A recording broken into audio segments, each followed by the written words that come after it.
Buenas tardes. Seguimos en Tomar y Después con nuestro lema de romper la madrugada. A ver si alguno de nuestros espectadores, bueno, pues piensa un poquito qué puede suponer eso, y algún día les prometemos decir cuál es la idea por la que nosotros llamamos esto de romper la madrugada. En el programa anterior hablábamos bueno, de un fármaco que se ha utilizado desde hace ya como mucho tiempo, 200 años, la digoxina, la digital, que venía de una planta, la digitalis purpurea, y bien, se ha estado utilizando y se utiliza básicamente en los casos de insuficiencia cardíaca.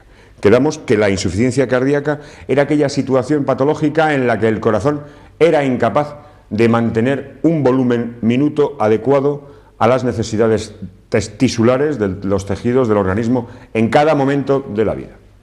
Y por cualquier tipo de accidente caía o claudicaba en sus funciones. Esta es una patología que además es compleja debido a que las manifestaciones clínicas vienen de la mezcla de dos factores. El primer factor es la propia insuficiencia ventricular, la propia claudicación ventricular para mantener ese volumen minuto, pero como además eso desencadena inmediatamente una serie de mecanismos de defensa que el propio organismo tiene para resolver sus problemas patológicos, sus enfermedades, entonces eso autoalimenta la propia patología.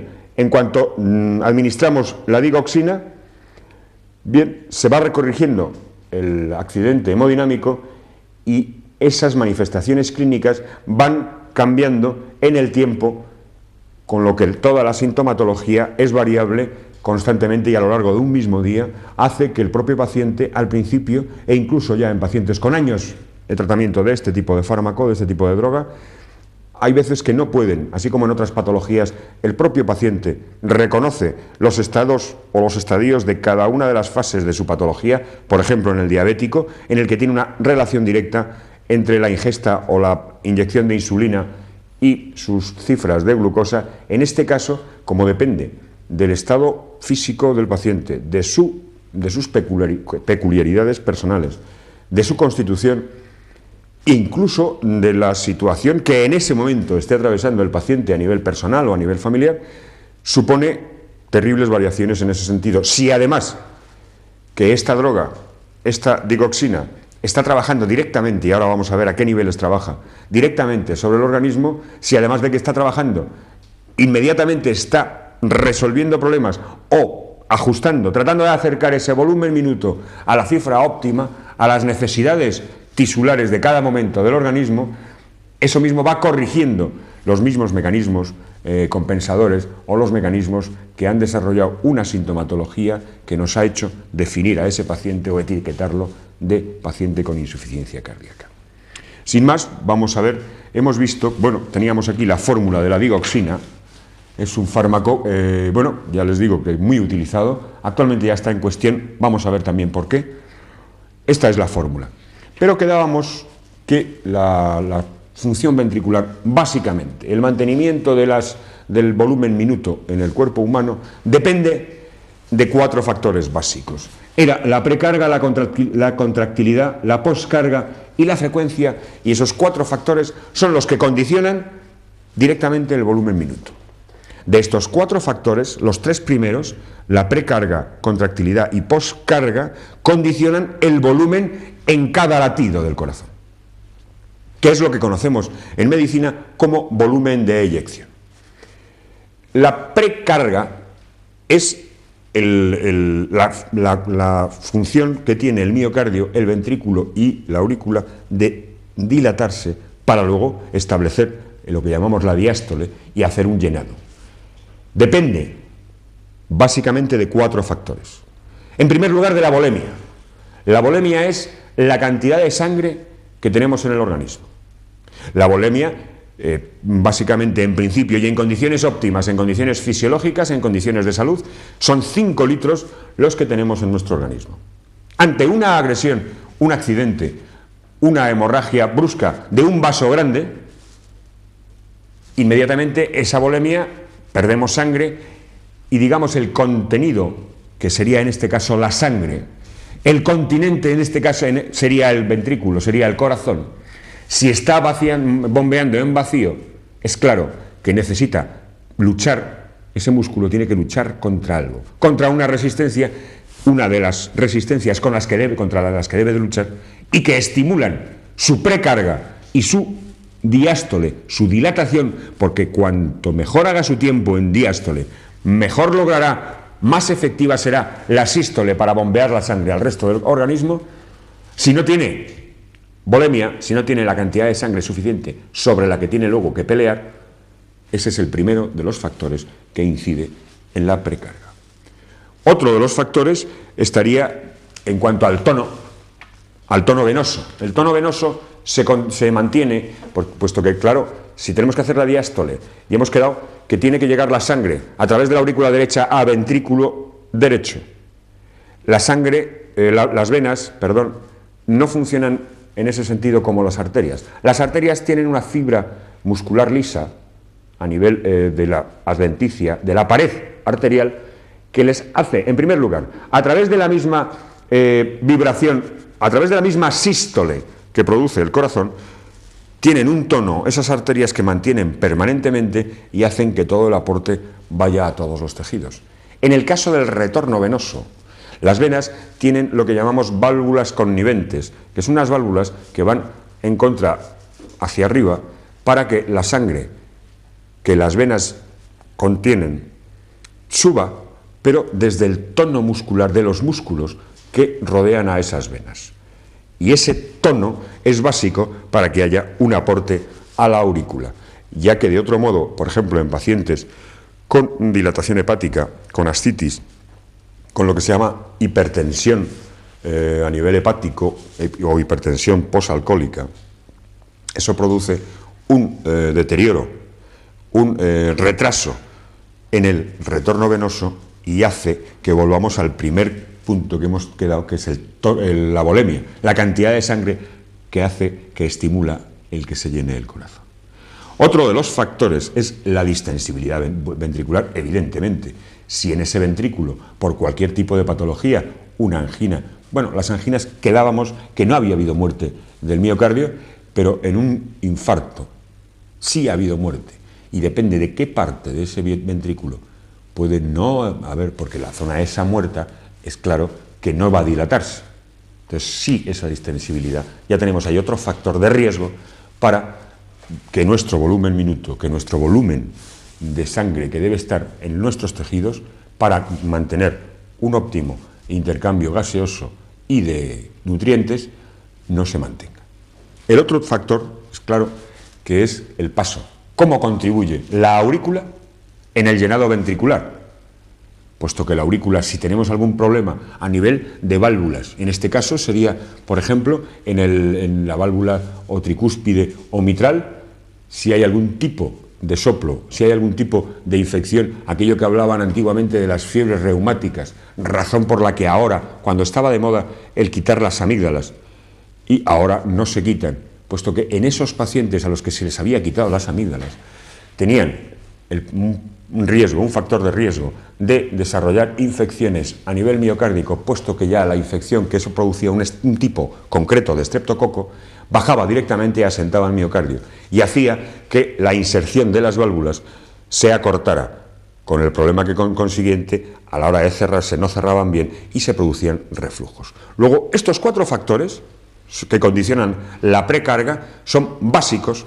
Hemos quedado que era la volemia, hemos quedado que era el tono venoso, es decir, que no haya dilataciones a nivel de las venas para que el retorno venoso a corazón derecho se haga de una forma completa y óptima, o por lo menos lo más cerca posible a la fisiología, lo más cerca posible a la salud. El otro tema era la distensibilidad del ventrículo. Si habíamos tenido una parte del ventrículo, una parte de esa pared que estaba muerta, que estaba necrosada, lógicamente esa parte ya no se puede. Esa parte ya funciona como una cicatriz y esa parte ya no es funcional, no es fisiológica y esa no va a contribuir en modo alguno a la función de distensibilidad del miocardio, que luego tiene que evolucionar hacia una sístole, hacia una contracción, para mandar la sangre a los distintos territorios. El último, estaba claro, había que la contribución de la aurícula al llenado del ventrículo, como, puesto que podemos pensar, si ha llegado la sangre a la aurícula, lógicamente debe pasar Bien, pero es que hay veces en los que hemos quedado que si teníamos el nódulo, el estímulo nervioso del corazón, lo tomaban dos puntos, el nódulo auricular y el nódulo auriculoventricular. El primero que tomaba el mando era la aurícula. Situación en la que una aurícula no puede contribuir de una forma óptima al 100% en el llenado ventricular, una fibrilación. ¿Qué es una fibrilación? Ya no les digo nada si hablamos de un flúter. La fibrilación es que hay, a lo mejor, estímulos, puede ser por muchas causas, puede ser por bloqueos en la conducción eléctrica, pero hay muchos puntos que están actuando como pretenden mandar su estímulo, y entonces ese vaciado no es óptimo porque no llega a la fibrilación, como hace tantas veces, no llega a ordeñar, digamos, de una forma coloquial, a ordeñar como debe la. Y entonces, esos son pequeñas contracciones que no llegan nunca, en ningún momento, a ser en ningún momento óptimas o en ningún momento que puedan llenar realmente el ventrículo. Esos son los 4 factores que hemos quedado en la diástole, en la precarga. Luego teníamos la contractilidad. La contractilidad era la fuerza que desarrolla el corazón para contraerse. ¿Y básicamente de qué depende? De la concentración intracelular del calcio. Por aquello de que la función eléctrica del corazón está establecida por un sistema de bomba sodio-potasio y el calcio es importantísimo. Luego veremos cómo en la excreción, es decir, en la limpieza de la digoxina, en la limpieza del fármaco, en la limpieza de la droga, interviene, en este caso concretamente, el riñón, y cómo las alteraciones a nivel de insuficientes renales hace que la vida media de este fármaco en el organismo, en este tipo de pacientes, se multiplique 2 o 4 veces, con todo lo que eso a nivel de efectos secundarios conlleva, puesto que vamos a ver a qué niveles actúa. Bien, en ese sentido ya hemos quedado que la contractilidad es la fuerza que desarrolla. ¿Y la poscarga? Bueno, pues la poscarga es la fuerza que tiene que vencer los ventrículos para abrir las válvulas sigmoideas, que son las válvulas que están tanto en la aorta como en la pulmonar, y mandar la sangre a través de estas dos.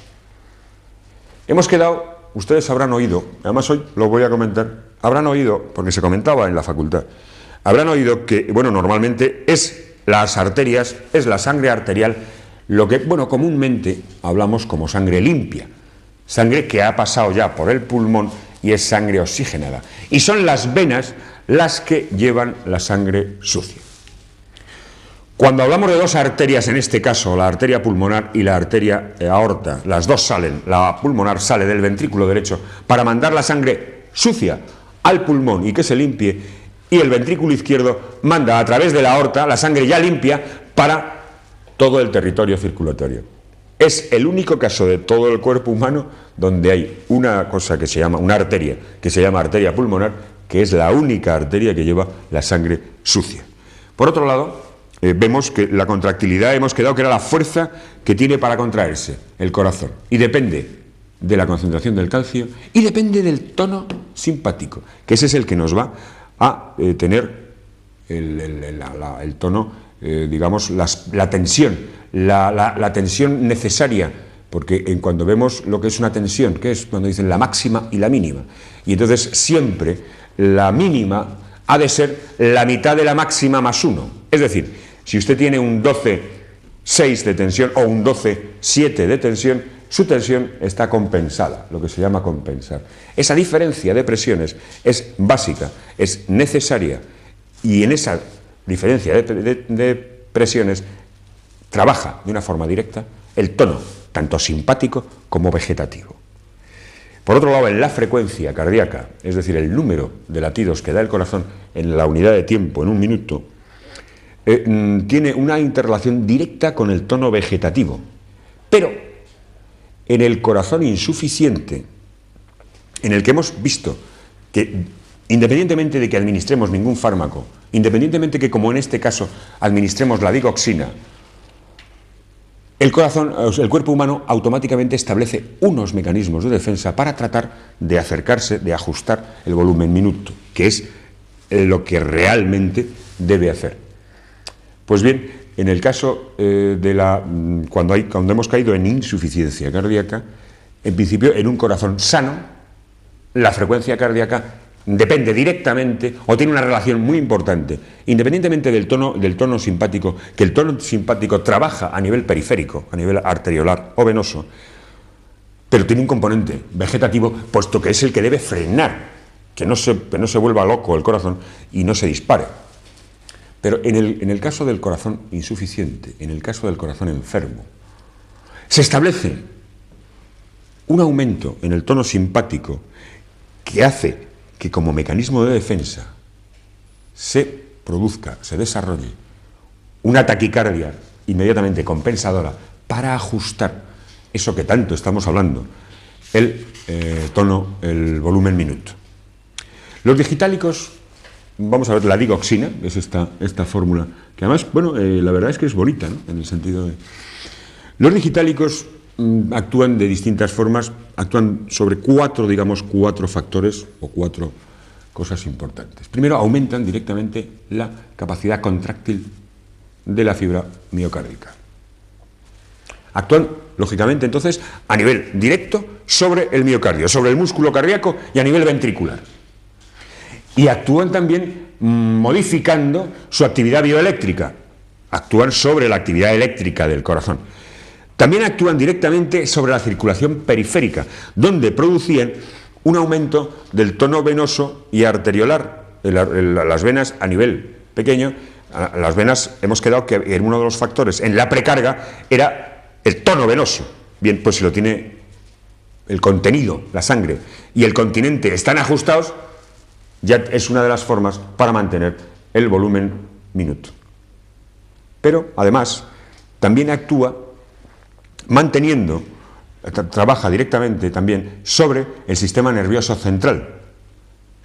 Entonces, ¿cuáles son los cuatro factores? Actúa aumentando la contractilidad miocárdica, actúa directamente sobre la actividad eléctrica, aquello que hablábamos, la bomba sodio-potasio, y lo que era muy importante, uno de los factores importantes en la contractilidad miocárdica, que era la concentración de calcio a nivel intracelular.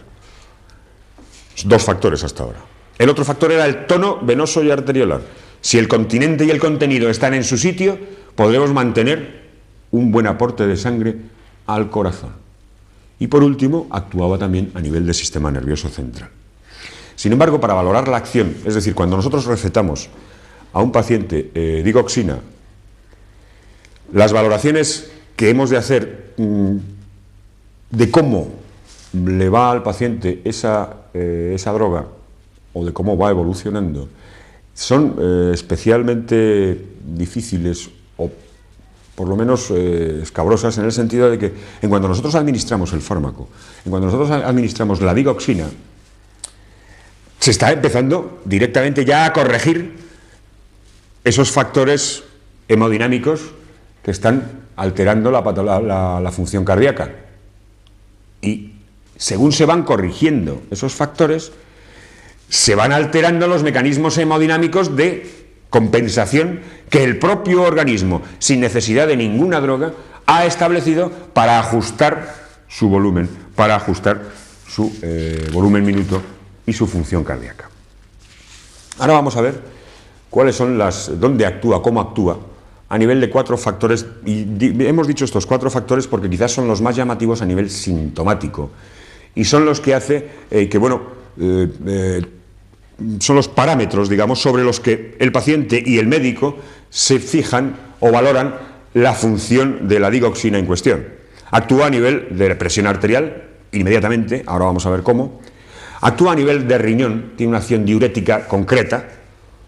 Actúa a nivel central, provocando una serie de efectos indeseables, de efectos secundarios, y tiene una serie de acciones indeseables también a nivel endocrinológico. Estos son, digamos, los factores, los parámetros sobre los que nos guiamos y nos van cantando, puesto que el gran coco, el gran monstruo de este tipo de droga es lo que todos tememos siempre, es la intoxicación digitálica, que puede acabar con la vida del paciente si no se coge a tiempo, si no se traslada a tiempo el paciente y si no se le instaura el tratamiento adecuado a sus necesidades y a sus peculiaridades. Sobre la presión arterial, en un paciente sano, en un paciente sin un corazón enfermo, sin un corazón que haya claudicado, sin un corazón insuficiente, produce automáticamente un aumento de la presión arterial. Debido a que tiene un efecto vasoconstrictor, la vasoconstricción no es ni más ni menos que el cierre del vaso, y claro, si el continente, el vaso, por una estimulación vasoconstrictora, se cierra, es claro que el fluido, el contenido que tenemos dentro, produce automáticamente un aumento en la presión. Y también por el efecto vasoconstrictor en sí mismo a nivel local, a nivel arterial y venoso, y a nivel arteriolar, a nivel capilar, a nivel final en los tejidos, y también tiene una acción directa sobre el sistema nervioso central.